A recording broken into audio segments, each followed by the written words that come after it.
نبي بعده ونشهد أن لا إله إلا الله وحده لا شريك له ونشهد أن محمدا عبده ورسوله فأعوذ بالله من الشيطان الرجيم بسم الله الرحمن الرحيم يا أيها الذين آمنوا ادخلوا في السلم كافة ولا تتبعوا خطوات الشيطان إنه لكم عدو مبين. قال النبي صلى الله عليه وسلم من رأى منكم منكرا فليغيره بيده فإن لم يستطع فبلسانه فإن لم يستطع فبقلبه وذلك أضعف الإيمان. وقال النبي صلى الله عليه وسلم المسلم من سلم المسلمون من لسانه ويده او كما قال علیہ الصلاۃ والسلام. خدا بندہ میں تیرے نام سے آغاز کرتا ہوں، خدا بندہ میں تیرے نام سے آغاز کرتا ہوں، تو ہی مالک ہے تیری رحمتوں پہ ناز کرتا ہوں، اور فقط تیری مدد اور استعانت کے بھروسے پر، فقط تیری مدد اور استعانت کے بھروسے پر مجھے اڑنا نہیں آتا مگر پرواز کرتا ہوں، اور سبھی تعریف اس کی ہے، اسی کی حمد خوانی ہے، سبھی تعریف اس کی ہے، اسی کی حمد خوانی ہے. ہماری جان پر ہر دم خدا کی مہربانی ہے، اور کبھی سردی کبھی گرمی کبھی بارش کبھی طوفان، کبھی سردی کبھی گرمی کبھی بارش کبھی طوفان، کرشمہ سب خدا کا ہے، اسی کی مہربانی ہے. اور سمندر میں ملا دیتا ہے وسعت بخش دیتا ہے، سمندر میں ملا دیتا ہے وسعت بخش دیتا ہے، وہ ایک ناچیز قطرے کو بھی عزت بخش دیتا ہے، اور گنہگاروں کی صف میں لا کھڑا کرتا ہے ظالم کو، گنہگاروں کی صف میں لا کھڑا کرتا ہے ظالم کو، گنہگاروں کو پل بھر میں ہدایت بخش دیتا ہے. اسٹیج پر تشریف فرما معزز و مکرم حضرات علماء کرام اور معزز سامعین کرام، اور گھروں کے اندر تشریف فرما میری پیاری مائیں اور بہنیں، السلام علیکم ورحمۃ اللہ وبرکاتہ. اللہ تبارک و تعالیٰ کا احسان اور فضل ہے کہ اللہ تبارک و تعالیٰ نے ہمیں اور آپ کو ایک مرتبہ پھر یہ موقع عنایت فرمایا کہ آج ہمارے اس مدرسہ حسنینیہ باب الاسلام راجپور کا یہ سالانہ اجلاس عام بڑی ہی آب و تاب اور شان و شوکت کے ساتھ منعقد ہونے جا رہا ہے. آج کے ہمارے اس پروگرام کے اندر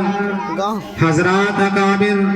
اور علماء کرام دور دراز سے سفر کی مشکلیں طے کر کے ہمارے اس بستی میں تشریف لائیں گے. اس لیے میں سب سے پہلے اپنے گاؤں بستی والوں سے بڑے ہی ادب و احترام کے ساتھ یہ گزارش کرنا چاہتا ہوں کہ آپ تمام حضرات کو الحمدللہ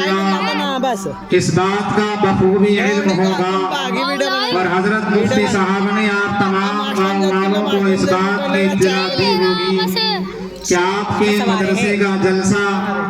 12 اور 13 نومبر 2025 کو ہونے جا رہا ہے. اس لیے آپ حضرت مفتی صاحب کی بات کو رکھتے ہوئے اور ان کی دعوت پر لبیک کہتے ہوئے میں تمام ہی حضرات سے گزارش کروں گا کہ مدرسے میں پہنچنے کی کوشش کریں اور اپنے اس جلسے کو، اپنے اس پروگرام کو کامیاب بنانے کی کوشش کریں. میں آپ حضرات کو مختصراً بتانا چاہتا ہوں کہ ہمارے آج کے اس پروگرام میں جو علماء کرام تشریف لا رہے ہیں اور ہمارے اس پروگرام کی اور آج کی اس نشست کی جو صدارت فرما رہے ہیں وہ کوئی اور نہیں بلکہ آپ ہی کی اسی بستی اور اسی گاؤں سے تعلق رکھنے والے اور ہم سب کے بڑے اور سرپرست حضرت مولانا منقاد احمد صاحب قاسمی دامت برکاتہم العالیہ استاذ حدیث جامعہ گلزار حسینیہ اجراڑا ہیں۔ حضرت کی زیر صدارت آج کی ہماری یہ نشست انشاءاللہ العزیز بحسن خوبی اختتام پذیر ہوگی۔ میں بھی اللہ تبارک و تعالیٰ سے دعا گو ہوں اور آپ تمام حضرات بھی ہمارے اس پروگرام کے لیے دعا کریں کہ اللہ تبارک و تعالیٰ ہمارے اس پروگرام کو کامیاب بنائے۔ عزیزان گرامی، اسی طریقے سے آج کے ہمارے اس پروگرام کے اندر شرکت فرما رہے ہیں جناب قاری محمد مہتاب صاحب، استاد تجوید و قرات جامعہ گلزار حسینیہ اجراڑا۔ حضرت والا بھی تشریف لائیں گے اور حضرت والا کی قرات سے ہم سب سامعین محظوظ ہوں گے انشاءاللہ۔ اسی طریقے سے قاری حسرت علی صاحب، استاد شعبہ حفظ جامعہ گلزار حسینیہ اجراڑا اور مداح رسول صلی اللہ علیہ وسلم ہمارے درمیان تشریف لائیں گے۔ اسی طریقے سے ایک اور مقرر شعلے بیان جنہیں اللہ تبارک و تعالیٰ نے تقریر و خطابت کا عجیب انداز عطا فرمایا ہے اور حضرت والا نے میدان خطابت کے اندر اپنا ایک مقام بنا رکھا ہے، جن سے میری مراد جناب حضرت مفتی محمد خالد صاحب سمر گارڈن میرٹھ سے تشریف لائیں گے۔ اسی طریقے سے ایک اور مقرر شعلے بیان جناب حضرت مفتی محمد اشرف صاحب جامعہ گلزار حسینیہ اجراڑا سے تشریف لا رہے ہیں اور اسی طریقے سے شاعر اسلام مولانا محمد احمد صاحب چاندپور سے تشریف لا رہے ہیں۔ اس لیے میں آپ تمام گاؤں والوں سے بڑے ہی ادب و احترام کے ساتھ گزارش کر رہا ہوں کہ مدرسے کے پنڈال کے اندر پہنچنے کی کوشش کریں اور علماء کرام کے بیانات کو سنیں، شعراء کرام کے کلام کو سنیں۔ اللہ اور اس کے رسول کی دین کی یہ مجلس ہے، اس مجلس کے اندر اللہ اور اس کے رسول کی دین کی باتیں ہوں گی۔ ہم اللہ اور اس کے رسول کی باتوں کو سنیں اور قرآن و حدیث کی روشنی میں یہ علماء کرام جو دین کی باتیں ہم تک پہنچائیں گے، ہم اپنی زندگی کا جائزہ لیں اور قرآن حدیث کی باتوں کو سامنے رکھیں اور اپنی زندگیوں کا، اپنے اعمال کا جائزہ لیں، اپنے اعمال کو پرکھیں کہ ہماری زندگی اللہ تبارک و تعالیٰ کے حکم قرآن کریم کے مطابق اور رسول اللہ صلی اللہ علیہ وسلم کے طریقے کے مطابق گزر رہی ہے۔ یقیناً جب ہم ان دینی مجلسوں کا حصہ بنیں گے، اپنا قیمتی وقت نکال کر ان دینی مجلسوں میں شرکت فرمائیں گے، ان علماء کرام کے بیانات کو سنیں گے، تو اللہ تبارک و تعالیٰ کی ذات سے اس بات کی کبھی امید ہے کہ اللہ تبارک و تعالیٰ ہمارے ذہن و دماغ کے اندر باتوں کو ڈالیں گے۔ اللہ تبارک و تعالیٰ ہمیں اس بات کی توفیق عطا فرمائیں گے، اللہ تبارک و تعالیٰ ہمیں اس بات کی ہدایت عطا فرمائیں گے کہ ہم گناہوں کے اندر ڈوبی ہوئی اپنی زندگی کو چھوڑ کر نیکی کے راستے پر آنے کی کوشش کریں گے، اور یہ یقیناً اسی وقت ہو سکتا ہے جب ہم اپنا تعلق ان دینی مجلسوں سے جوڑیں، علماء کرام سے جوڑیں، اللہ اور اس کے رسول کی مجلسوں میں ہمارا اور آپ کا آنا جانا ہو، قرآن و حدیث کی باتیں سننے کا جذبہ ہمارے اور آپ کے دلوں کے اندر موجود ہو، تو اللہ تبارک و تعالیٰ یقیناً ہمارے دلوں کے اندر ان تمام باتوں کو بٹھائیں گے اور قرآن و حدیث کی یہ مؤثر باتیں ہماری زندگیوں کو بدلے گی۔ ہم جو اس دنیا کے اندر اللہ تبارک و تعالیٰ کے احکام کو بھول چکے ہیں، رسول اللہ صلی اللہ علیہ وسلم کے طریقے کو بھول چکے ہیں، یہ علماء کرام ہمیں بتائیں گے کہ اللہ تبارک و تعالیٰ نے ہمیں اس دنیا کے اندر کیوں بھیجا ہے۔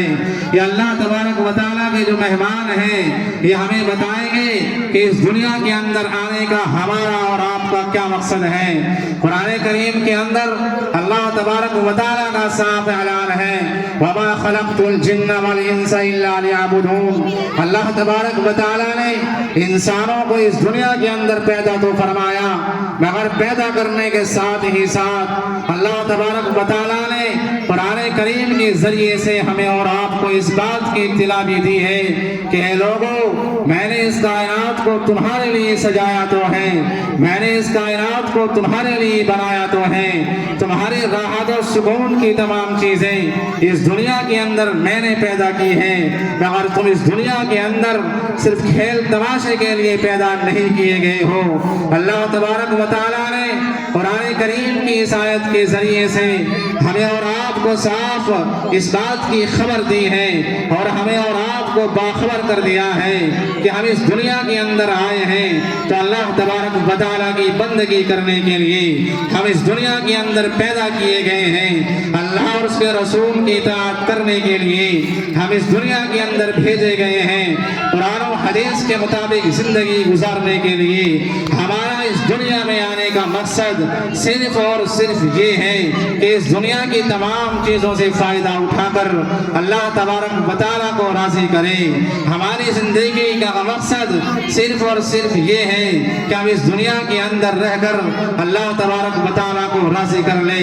رسول اللہ صلی اللہ علیہ وسلم کو راضی کر لے۔ اس لیے عزیزان گرامی، اس پروگرام کے اندر پہنچنے کی کوشش کریں، علماء کرام کے بیانات کو سننے کی کوشش کریں اور اپنی زندگیوں کو بدلنے کی کوشش کریں، اپنی زندگی کے مقصد کو سمجھیں اور اللہ تبارک و تعالیٰ نے جس مقصد کے لیے ہمیں اور آپ کو پیدا فرمایا ہے اس مقصد میں کامیابی حاصل کریں۔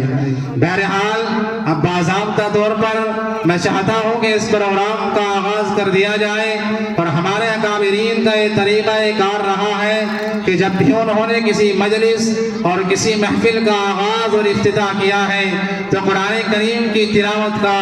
اس مجلس کا آغاز کرنے کے لیے سہارا لیتے ہیں، قرآن کریم کی تلاوت کے ذریعے سے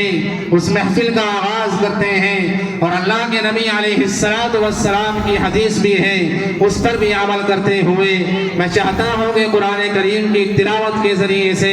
اپنے اس مجلس کا باضابطہ طور پر آغاز کر دیا جائے، جس کے لیے میں مدرسہ حاضہ کے ایک طالب علم کو دعوت دے رہا ہوں کہ وہ بچہ اسٹیج پر آئے اور قرآن کریم کی تلاوت کے ذریعے سے ہماری اس محفل کا آغاز فرمائے۔ قرآن کی تلاوت سے آغاز ہو محفل کا، قرآن کی تلاوت سے آغاز ہو محفل کا، تیز نور سے پا جائیں ہم راستہ منزل کا، اور رنگین رسالے نہیں قرآن سنبھالو، رنگین رسالے نہیں قرآن سنبھالو، اور میدان میں لڑنا ہے تو ایمان سنبھالو، رنگین رسالے نہیں قرآن سنبھالو، اور میدان میں لڑنا ہے تو ایمان سنبھالو، اور بزدل ہو تو لشکر سے نکل جاؤ ہمارے، بزدل ہو تو لشکر سے نکل جاؤ ہمارے،